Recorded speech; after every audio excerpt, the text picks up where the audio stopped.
What's up, horror fans, and welcome back to the channel. So today we're going to be doing another video on remakes versus originals, and this may be a controversial one. I'm not sure, but let me show you what we got going on in today's video.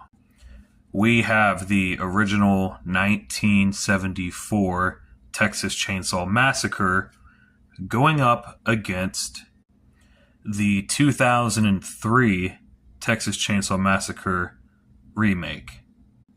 And again, I love both of these films, but to me, the winner is obvious.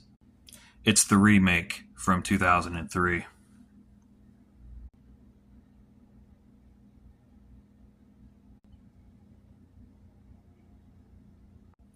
Check out both of these films, though.